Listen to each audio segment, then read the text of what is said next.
Ombudsman Commission undertaking legislative review. Women take their rightful place at APEC meeting. And a lay family meeting the demand for cane-woven furniture. This is National EMTV News with Meriba Tulo. A very good evening. Thank you for joining us. This is Tuesday's news. The Papua New Guinea Ombudsman Commission is undertaking a legislative review of its functions and operations. Chief Ombudsman Michael Dick says this is the first of its kind since independence.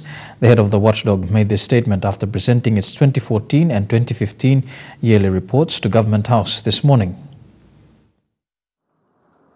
The Chief Ombudsman was flanked by his officers when presenting the 2014 and 2015 reports to Governor General Grand Chief Sir Bob Dadai. The head of OC says the legislative review is almost complete. He says the institution plays a significant role in keeping a check and balance on governance and other functions in the public sector. That is the legislative review of the organic law on the Ombudsman Commission. That has never been done for the last 50 or so, 45 or so years, and that is what we have started to do, and we are almost to the end. So this is one of the other important highlight of the activities that the Ombudsman Commission has done so far. It's all in the reports. Despite the report not being made public as yet, the watchdog agency says it highlights the challenges and achievements of its operation.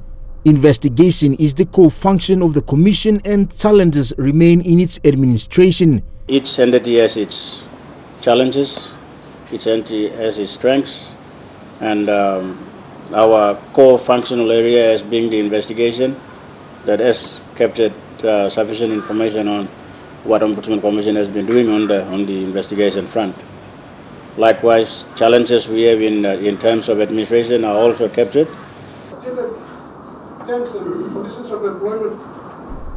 Earlier at Government House this morning, 8 head of state agencies and senior officers signed their contracts of employment after being given legal clearance by the Office of the State Solicitor.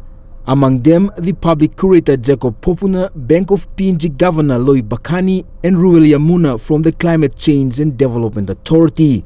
Other reappointments include the Head of National Agriculture Research Institute, Dr. Segi Bang, Coconut Industry Corporation Managing Director Dr. James Vele Kaulo, and Secretary for Department of Mineral Policy and Geohazards Management, Eric Kore. All the appointments were made by the National Executive Council in 2017. Jack Lepava Jr., National EMTV News. Keeping to the APEC economy's mandate of prioritizing gender inclusion, the Policy Partnership on Women and the Economy Working Group met today as part of APEC SOM 2 and related meetings. The goal of the working group is to advance the economic integration of women in the APEC region for the benefit of all members. Gender inclusion and women's economic empowerment is given a place on center stage at the meetings. The PPWE, chaired by Frederick Tamarua, began the 2-day workshop in Port Moresby today with the purpose of building and promoting workplace health, safety and inclusivity to enhance women economic participation and productivity. So since 2011, work has intensified in seeking to understand issues facing women, and San Francisco was an important year in that year because that's really when this PPWE was formed, and really given the gender inclusion, women's economic empowerment, given a home in APEC, we could thresh out some of these issues and discuss them. In 2018, we've recognized the importance. We've actually placed a lot of importance on gender inclusion. And that, of course, goes without saying that women have the potential, are contributing, but also have the potential to actually contribute more to this wonderful growth narrative that APEC celebrates. In a largely patriarchal society such as Papua New Guinea's, this is a positive step towards women's economic integration in the region. We have 3 priorities, but priority number 2 on sustainable and inclusive growth enforces our commitment, Papua New Guinea's commitment, to not only give prominence to gender issues, but to add value to the ongoing discussions on harnessing the full potential of women's contribution to the Asia-Pacific economy through economic empowerment and greater inclusion. As we work towards our shared goal of free and open trade in the region, we continue to champion the message that in order to achieve this goal, we must ensure that no one is left behind. Leanne Jarari, National EMTV News. Wrapping up the two-day APEC Study Center Consortium Conference, think tanks from around the APEC region reflected on connectivity in the region and how research and policy can contribute to ensure social and economic growth after APEC 2018. A two-day ASCC conference gave an opportunity for APEC's network of researchers, practitioners and policy makers to inform and influence public policy for APEC member economies, especially surrounding the APEC 2018 theme of harnessing inclusive opportunities, embracing the digital future. Growth of inequality in income levels across the region, and it is a problem. I think stagnant middle income, low income levels have become a common factor in global politics and in regional politics. And it's, I think, one of the issues we were discussing with our colleague from Philippines was the way in which that should remain as a priority issue for APEC. How do we deal with it? How do we get more inclusive growth? And that leads to a lot of discussion about the trade agreements and the structural reforms that need to go on in the economies. Academics and scholars discussed collective experiences to ensure research makes a positive contribution to the region, and in a nod to the host country Papua New Guinea, discussions were centered on a PNG context. Many of them live in rural areas, so like for the short-term benefits, it's not widely felt right today and after, and when it leads up to the APEC, many Papua New Guineans will not experience these benefits. So the benefits will be felt after hosting the APEC, and this is important to the policies and mechanisms in place, the connectivity and inclusiveness of the government. This depends on our government. And I think that PNG can also learn a lot from that. Maybe policymakers can learn that we need to prioritize how technology is, trickled down into the lower sectors of the economy and how it can benefit them to become more competitive in the region and subsequently make PNG a more competitive economy. Leanne Jarari, National EMTV News. A hybrid dendrobium orchid named APEC PNG is the official flower of the 2018 APEC Summit. This was announced by Minister Justin Chichenko during the official launch of the 2018 Orchid Show. Minister Chichenko said the APEC meeting now presents an opportunity for Papua New Guinea to showcase to the world its registered orchid species, which numbers around 3,000. APEC PNG 2018, which will The Dendrobium APEC PNG 2018 is a cross between two Dendrobium species found in the Sepik, Morobe and Central provinces. Minister Tachenko says the APEC Summit is an opportunity for PNG to showcase not only its diverse cultures, but flora and fauna as well. And this orchid behind you now that you see pictured is Dendrobium APEC PNG 2018, and that is registered by the Royal Horticultural Society in London in the UK. That's your official orchid to show off to the rest of the world how exotic and tropical and unique we are. And as the president of the Orchid Society of Papua New Guinea as well, I thought we should also add that bit of flavour. Minister Tachenko says this year's PNG Orchid Show will be extra special as it will be held as an event for the Senior Officials Meeting 2, which is currently underway in Port Moresby.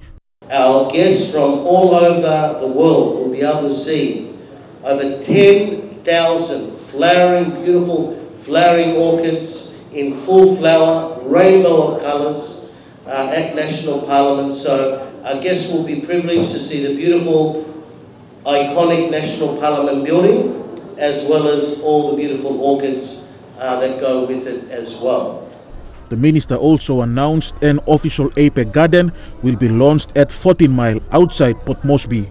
So for APEC, for the Leaders Summit, First Ladies will be heading out to 14 Mile Adventure Park, where they will officially open the APEC garden, where they will see the wonders and beauties of the National Orchid Garden, where they'll see the birds of paradise and the tree kangaroos, and get an insight in our real culture and traditions as well at the same time. Stanley Ovel Jr., National MTV News. You're watching National MTV News. Among stories after the break, Human Resources recognized top performers, an interesting tale of a drum oven SME, and a positive story about the art of cane weaving. That's from Scott Wider. Those stories still to come after these messages. Stay tuned.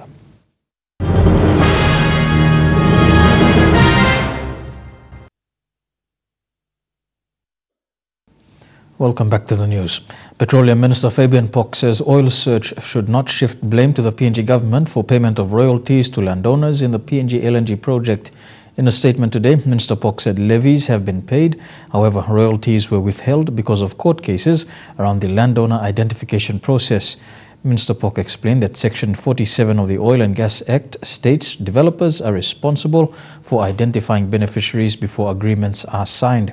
He says 4 billion kina in equity, royalties, development levies and tax have been received since 2014, but claims 10 billion is missing. Pock's outburst follows a statement by Oil Search Chairman Rick Lee in a recent report in the Australian Financial Review. Meanwhile, Oil Search Limited says a number of headlines and media articles have misrepresented statements made by Oil Search following the annual general meeting last Friday. The oil giant says words used in the published articles do not represent the company's views, but those of the authors of those articles. In a statement, Oil Search says it has at no time accused the government of being responsible for the delay in the payment of these benefits, but believes it has outlined to its shareholders that it has fulfilled all of its requirements under the Oil and Gas Act. Oil Search says the report was biased and inaccurate. PNG Human Resource Institute launched its annual national conference in Port Moresby today. It was attended by human resource personnel from all over the country. Various prominent PNG organizations have been duly recognized for their outstanding performances in HR management in 2017. Keynote speaker, Chief Secretary Isaac Lupari, commended PNG HRI for giving prominence to developing human resource across the country. This year, PNG HRI launched the conference under the theme Human Resource Profession, the Soul of All Organizational Development, Performance and Sustainability. Chief Secretary Isaac Lupari commended the efforts of various organizations and individual HR personnel who earned recognition for their outstanding programs and contribution to improving human resource management across the nation. Yes. But also seeing Papua New Guineans excelling in human resource, field of human resource, and getting awards, individuals and organizations, and listening to the journey they've have taken to be where they are, inspiring. And these are the stories that people don't get to hear. Over 200 HR personnel came from all over the country to attend the PNG HRI conference. Lupari urged the institution to continue developing human resource in the country, stating they were vital for managing PNG's resources. We need to build human resource in order for the country to progress. We have all the natural resources. We are a blessed country. We're well endowed. But those are resources. Only men can do it, so this is why human capital is very important. He also commended PNG HRI for producing some of the most successful HR personnel and challenged the institution to continue on that path. PNG HRI President Jerry Wemin said with the government's introduction of the tuition fee-free education, they are stepping up to the challenge of training the growing population expected to pass out of the system. Economy and the HR profession ready to bring these people in and give them a meaningful and productive employment. That's going to be a challenge for the next few years. For the 2017 Best Performance Awards, Bank South Pacific Limited was awarded Best Private Sector Employer for the 5th time running. Civil Aviation Safety Authority got Best Public Sector Employer. And PNG Customs Services stripped the title for Most Progressive Public Sector Employer from its former mother company, the Internal Revenue Commission, better known as the IRC. Kumul Petroleum's Holdings Limited hold the title for the Best State-Owned Enterprise Employer. Various individual and fellowship awards were also presented. The Best HR Practitioner and Top Graduate of the UPNG BBM HR Degree Program, to name a few. Fellowship awards were given to top graduates of Brunel International and the Department of Treasury, who pride themselves in outstanding HR scholarship programs. A leader articulates and embodies a vision and goals and enables them to share and achieve them. End of quote. Melissa Gafiro, National EMTV News. As part of efforts in improving quality and efficiency, the Papua New Guinea Investment Promotion Authority has announced the migration of its online registry system to internet-based cloud storage. The exercise completed through partnership with the Australian Department of Foreign Affairs and Trade and the Asian Development Bank. According to the IPA, this now means more improved access to the country's business registry. Since developing its online registry system in 2013, the Investment Promotion Authority has been at the forefront of providing an online platform for its services. However, this system has faced numerous challenges, especially with continuous power outages, which have affected the reliability of its online registry system. However, this will now be a thing of the past, with the IPA today announcing the successful migration of its online registry system from in-house servers to internet-based cloud storage. The online registry system was initially intended to make that service available 24/7 to the business community and to those people who wish to search entities. And we've been giving you hints and tips on how to access information on the online registry to find out the ownership, the shareholding, the directorship, or where to locate business houses within the country. According to IPA Acting Managing Director Clarence Hood, this development marks an exciting phase of development for the government agency. These developments within the IPA have also been acknowledged as contributing factors to the country's gradual improvement in the International Ease of Doing Business report from the World Bank. Whilst we improved on that, that helped us a lot in terms of PNG as an economy when it comes to addressing the 11 parameters under the Ease of Doing Business report, which is done annually by the World Bank. The IPA online registry system migration project was completed with technical assistance from the Asian Development Bank through its private public sector development initiative, who are looking to partner with IPA in the long term in improving its services. We still have future work that needs to be completed. We've developed a very strong relationship with IPA, and I think that's important for any work that needs to be progressed. We hope in the course of our relationship with IPA, this is just the beginning of, technology and advancement for IPA. We hope we can bring better technology solutions for them. So after this, we're looking at helping IPA to upgrade its system so that there's more enhancements and clients are able to use the system in the way that they should be using and getting more out of it. The Australian government, through the Department of Foreign Affairs and Trade, had partnered with IPA to realise the transition of the registry system to cloud storage and have reaffirmed their partnership in harnessing opportunities to promote the growth of business in PNG with an emphasis on small to medium enterprises. So I do congratulate you on taking this very, very forward-looking step, and we will be very pleased to work with you on the next steps as we start to really strengthen the work of the Investment Promotion Authority, which of course does such important work in the business governance space and to promote investment in Papua New Guinea, which again we know is really essential, particularly for small and medium enterprises. To Morobe Province now, and it has been 1 month since a group of guys in 3 Mile in Leh got together and began making drum ovens. Most of the young men are former graduates of the Youth Development Center, a Catholic church-run school that trains welders. It has been a struggle, but they have produced more than 20 drum ovens and have since taken to Facebook to promote their products. So far, they've made over 25 drum ovens from old 44-gallon drums. The creativity and innovation harnessed and driven by the need to create opportunities for unemployed youths in the Miles area, they put their resources together and got to work. So we must utilize unemployed, drop out block. At the same time, we will be no chances to secure employment. We must try to utilize him also. Vincent Juluke spent some of his own money to buy the materials, and the boys who worked with him found old welding equipment and grinders for the project. We can utilize my skills. At the same time, we can one product or display promotion outside. One illegal areas we can improve quality of this product. And it hasn't been easy. 1 month into the project, it's been difficult selling the ovens.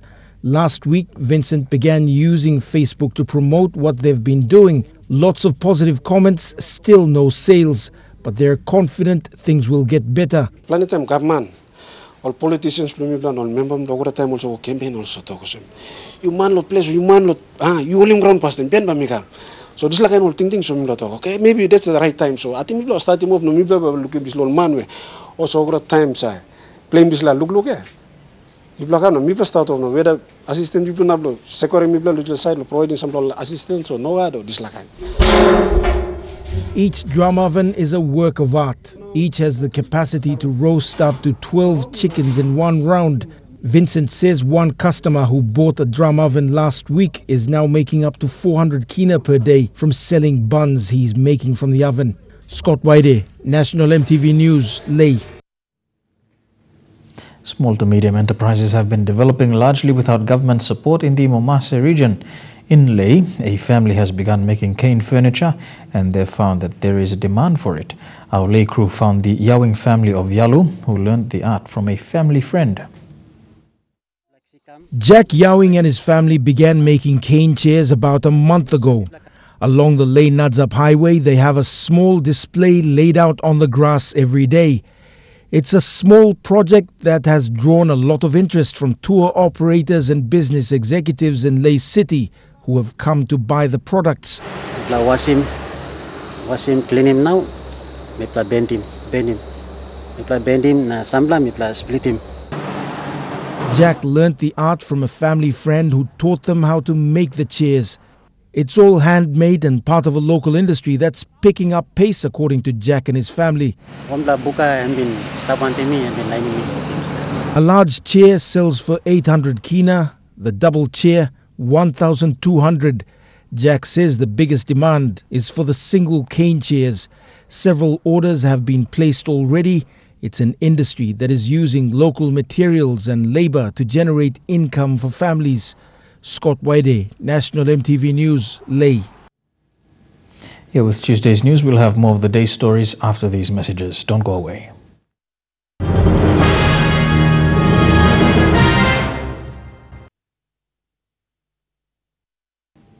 Welcome back to National MTV News. Shortages of antiretroviral treatment in the country have been described by key donor partners as a crisis. While ART supplies will soon arrive in the country, it is only enough for 4 months. Minister for Health and HIV/AIDS, Pukatemo, says he will divert more funding into purchasing more ART drugs as health still remains the government's priority. While the antiretroviral treatment will arrive in the country by the end of this week, the shortage of the ART drugs in the country does not help the cause to fight HIV and AIDS in the country. Although it is a situation faced in many countries as well, key donor partners such as the United Nations say they are willing to partner with the national government to ensure this does not happen again. In the country not long enough to understand the complexity of the issue, but I do understand the global complexity of having worked with the UN around the world. We are running out of antiretroviral stocks. That was the first issue as I arrived in country. We said we have at best up to June, and it is a recurrent issue. For this year, it was India that provided massive stock and procured for it. we need government financing and we need it badly and urgently. So I'm happy that the finances did come through. Rampala's comments follows a presentation of a report conducted in Lae, Port Moresby and Mount Hagen that revealed key populations in the country such as female sex workers, transgenders and men of diverse sexualities have high rates of STIs. Chair of PNG Country Coordinating Mechanisms for Global Fund, Lady Roslyn Marauta, says the country needs to place the next order for ART drugs now. It tells us a lot about the epidemic. It tells us how we should be shaping our response. But I think there are very important lessons too to be learned about the delivery of health services generally. Health and HIV and AIDS Minister Seppo Katemu says there are more funds available for medical supplies and he will be diverting these funds to purchasing more ART drugs. I want to assure you that the issues of drug shortages are beginning to lessen right now.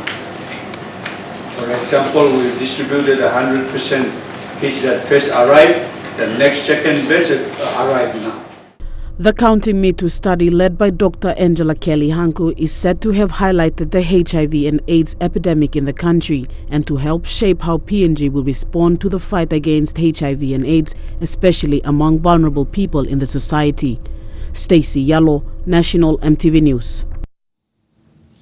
A study in the country has revealed that sexually transmitted infections, or STIs, are high among female sex workers, men of diverse sexualities and transgenders, with high incidence of stigma, discrimination and violence, which keeps them from accessing healthcare and services. The study, Counting Me Too, which was conducted in Port Moresby, Lae and Mount Hagen, was launched today and is said to be the first comprehensive integrated biobehavior survey ever done in PNG. An integrated biobehavioral survey of women and girls who sell and exchange sex and men who have sex with men and transgender women was conducted in June last year. The results showed that key population face stigma and discrimination in the absence of an enabling environment and appropriate legislation. The research was conducted by PNG Institute of Medical Research, Kirby Institute, UNSW Sydney and the US Center for Disease Control and Prevention in partnership with local communities. Using responder-driven sampling to recruit participants, Counting Me Too report revealed that key population do not seek healthcare, do not get tested for HIV or STIs, thus increasing risks of transmission.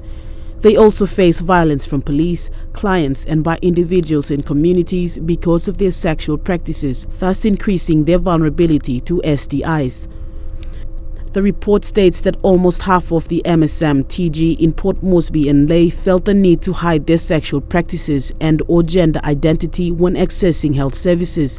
1 in 3 reported feeling ashamed of their sexual practices or gender identity. Making the law silent, it doesn't have anything to say with regards to my sexuality or what I do. But then making it easy for the key population to access services without the fear of being taken by the law, because the law has been made silent, so they can access services freely. With the awareness of HIV infection currently below UNAIDS goal of 90%, the response to HIV in PNG is far from over, and the Counting Me Too report provides a baseline for interventions to curb HIV and AIDS in the country. Really focusing on those key groups that we know need to be addressed. Environments need to be right for them to come forward, for them to be respected. The issues of human rights are always issues of violence against girls and women in Papua New Guinea. Those are the challenges that we as a nation still face. Minister Temu says he will be tabling the report in Parliament, stating that an evidence-based report was vital for the government to plan appropriately. In the face of all these challenges, I think getting the right information through high-quality research like the IBBs, and as all of us being better informed, I think we have no excuse in going forward. Stacey Yallo, National EMTV News. The Gulf Provincial and local level governments, as well as the Gulf Provincial Administration, recently signed several memorandums of understanding in Kerma. The MOUs are with various state agencies, re-establishing their operations in the province. Agriculture, revenue generation and promoting SME growth are key target areas. The ceremony was attended by Gulf provincial and local level government officials and state agency representatives, with the people of Kerma town witnessing. The 5 state agencies involved include Investment Promotion Authority, National Development Bank, the Cocoa Board of Papua New Guinea, Tourism Promotion Authority and the Internal Revenue Commission.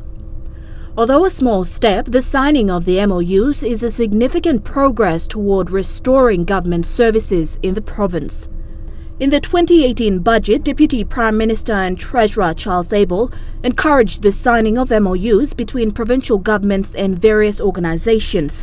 We are hoping that after the signing of the MOU with the help of the Governor and the Provincial Administrator, that we'll be able to set up office here and get our officers back into Kerama. The ceremony highlighted the importance for revenue regeneration and agriculture to be re-established in the province, with the introduction of the Cocoa Board to partner with local cocoa farmers. Acting CEO for Cocoa Board of Papua New Guinea, Tony Vigil, said the Cocoa Board is serious with engaging with the Gulf province to rebuild the cocoa industry. Accessibility then was the problem. We travel this way. The roads say better than Cocoa, better than East New Britain. So there is no excuse of market accessibility. Cocoa Board is serious of bringing the market to Kerama. The challenge now, Governor, the A-team of the industry, the brain of the industry is in your province, in this town, right now. And that's the kind of commitment and seriousness we are. National Development Bank General Manager Credit Schemes Daniel Wohimbe said NDB is ready to work closely with the Gulf provincial government and Gulf administration in moving forward by bringing the service down to where the need is, at the level of the people. The bank is taking a huge risk to come down to the rural communities. But that is where the need is. Microcredit facilities are not available to our people in rural areas.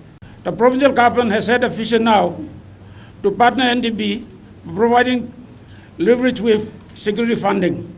The 3 MOAs signed by NDB and the provincial government and its administration ensure the people of Gulf access to credit financing without having to travel almost 6 hours into Port Moresby. Bringing services back to the province, starting with Kerama Town, the provincial headquarters. We have signed agreements to make money available from my PSIP, to make money available from the provincial government for everybody in Gulf province who wants to start a business.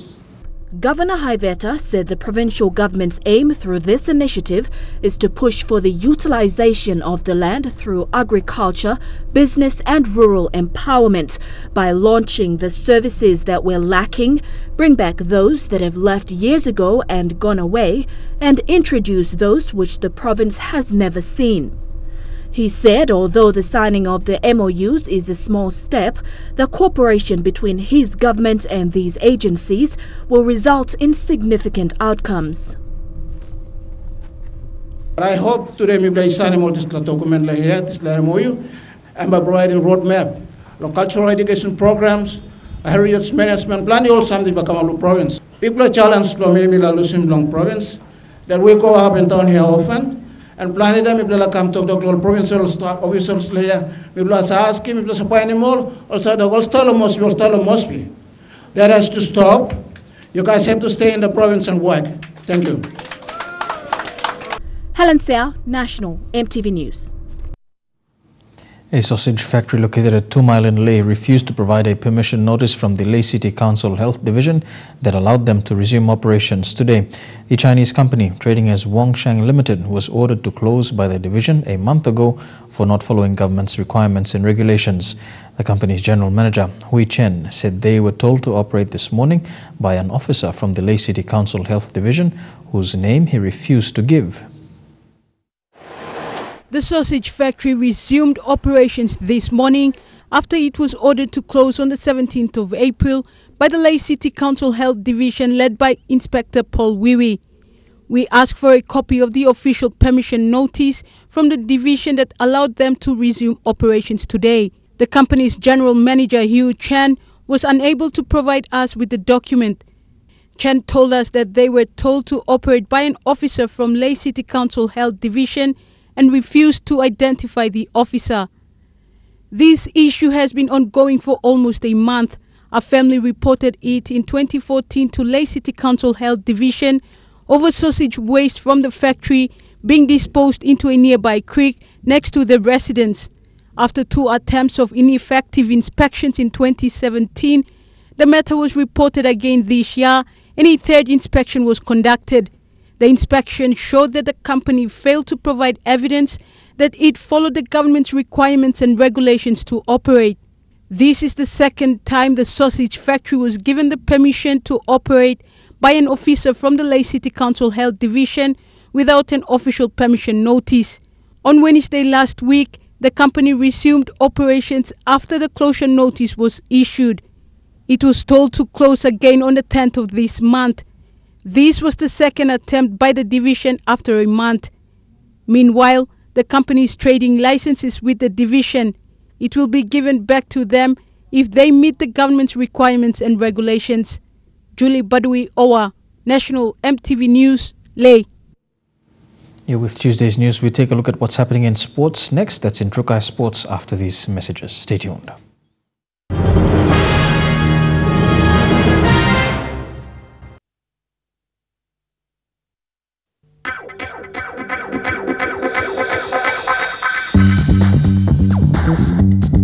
Trukai Sports.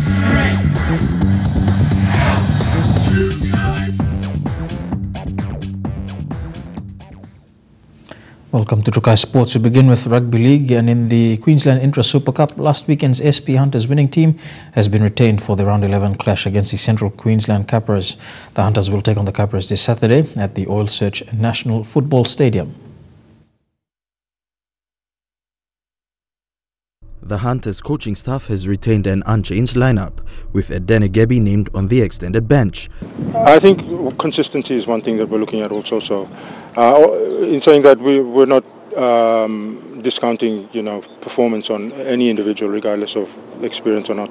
If they're able to bring what we expect of them, they'll maintain positions within the side. Thompson Tete's return to the Hunters has helped the team in their defence and attack. They will be relying on the halves combination to get them over the line. Experience is one thing that we count on also.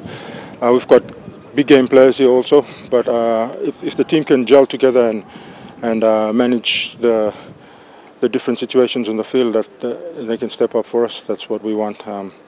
And yeah, experience are the ones that close off the games, and then hopefully those young boys can buy in on that type of experience as well. A few injury concerns see some players still out of the starting team. Moses has been out for a while now, so he's working with our physios and our rehab guys to get him back. He's probably about 3 to 4 weeks away at the moment, so we don't want to rush any of our players to put them in positions where we don't want them. We value their well-being also, so that they can contribute and have longevity within this team and their playing careers. Coach Michael Marum will confirm his final 17-man at the captain's run at 3 p.m. on Friday. Elijah Lavette, National EMTV Sports. The Papua New Guinea Rugby Football League has signed a 3-year deal with Jacks Retail PNG Limited. Jacks of PNG will be selling the SP Hunters and PNG Kumul supporters gears in all their outlets. The shirts, blouses, tops and caps have a more Pacific design to it. The apparel sold at Jacks is different to the replica jerseys and polo shirts sold at Brian Bell. Pacific type and PNG Designs brand that basically reached out to the PNG market. We got Brian Bell who did the EMU brand, who are genuine apparels, but Jacks another one that we're working with to do the general supporters gear and especially merchandising. PNG RFL CEO Reta Rao says this will also help generate income. It shows a lot of confidence in the game and the PNG Rugby League and what we're doing to have very reputable corporate organizations partner with us in this whole area of merchandising. It's a new area, but I think from last year's experience we can now grow it and we hope to, it'll become a major revenue source for the game itself. It's the game is selling itself. Apart from our bulk of our revenue comes from sponsorships, but now we can say merchandising is also part of the revenue focus. The two teams, which is Hunters and Kumuls, are our pride, so we should support behind with them. Whatever support we are giving by buying one of the jerseys and all those things is again we are supporting the team in all sorts of. With one is the pride and second is the income, so it will definitely go back to them. Jacks will be opening a branch in Mount Hagen later this year. But we are getting a new shop in Mount Hagen very soon this year. So, and then after we are all spreading, but we will provide for current range. What we are doing is we'll take support from CPL, and also we'll take some support from other retailers who want to sell our product on a wholesale price, and we'll give them so that they can start selling it and market to the whole country. The supporters gear comes in all sizes for men, women and children, and can be purchased at very affordable prices. Elijah Levet, National MTV Sports. To Netball and Port Moresby Netball Club, the Sparrows once again received support from Credit Corp. Credit Corp gave 25,000 kina to the Credit Corp Sparrows today as they continue their long-standing partnership. Present to acknowledge receipt of the sponsorship at Rita Flynn Courts today were the members of the Sparrows Club as well as President Lawrence Lahari. Lahari expressed gratitude at the continuous support Credit Corp has been giving over the years.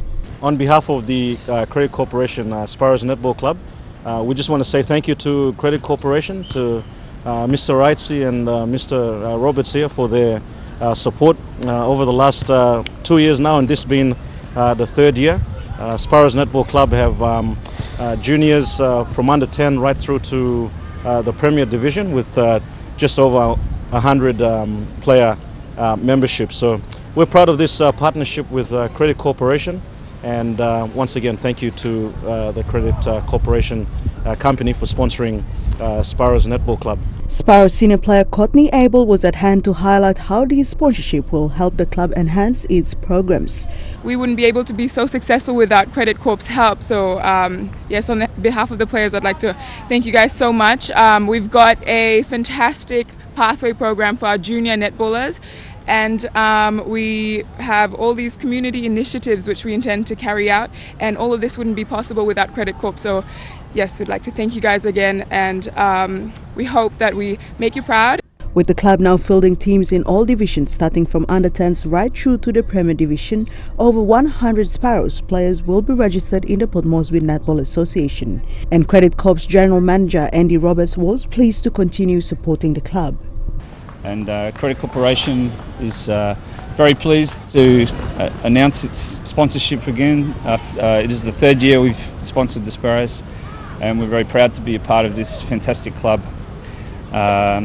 Lawrence, thank you again for all your great work in the community, and it's again a pleasure to be part of the Sparrows for 2018. And good luck. Dinero Strico, National MTV Sports. To rugby union now, and with 2 months remaining to this year's Rugby World Cup in the US, national women's rugby team, the ICTSI PNG Palais, as part of the preparation, will travel to the Gold Coast for camp. At present, the team is training both on the field and at the gym at the PNG High Performance Centre. After missing out on the 2018 Rugby World Series circuit, the ICTSI PNG Palais started their training last month in preparations for Rugby World Cup USA.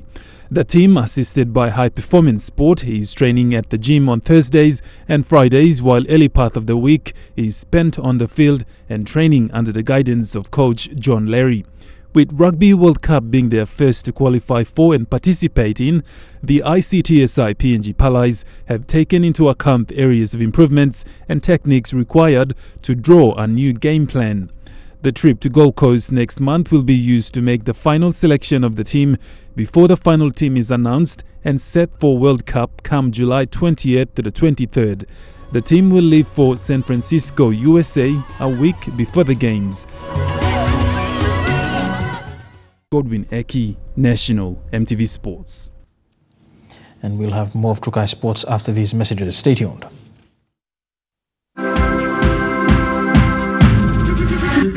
Trukai Sports. Welcome back to Trukai Sports. Very quickly to Super Rugby, and Highlanders lead forward Elliot Dixon's decision to move offshore at the end of the current Super season does not mean his days in the South are over. In fact, Dixon has just re-signed for another 2 years, returning from Japan to play in 2019. 2 deals in 2 days. Highlanders loose forward Elliot Dixon is a wanted man, today inking a 2-year deal to remain with the Southern franchise through to 2020, 1 day after announcing he'd play his off-season in Japan. Good on him though. He's doing what's best for him and his family.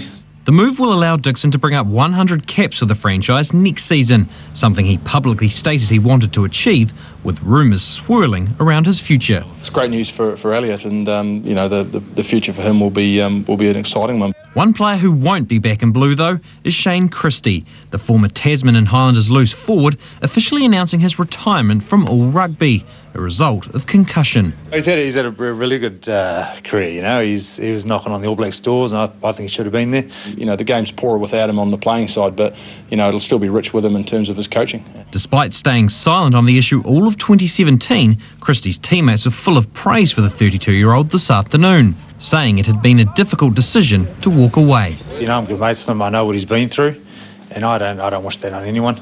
His departure, though, allowing another Tasman forward in Shannon Frizzell to flourish. He's a freak. He's got the skill, he's got the speed, he's got the size. A changing of the guard already well underway in the Deep South. And that's a wrap for Trukai Sports this evening. Up next, the weather details for the next 24 hours. Trukai Sports.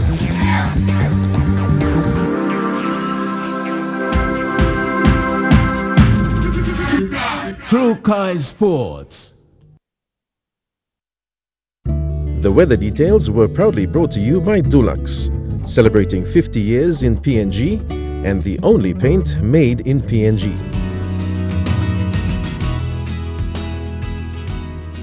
A quick look at the weather now in the southern region. Fine, becoming cloudy for Popondetta. Brief showers expected in Alta and Kerma. Cloudy periods for Port Moresby and Daru.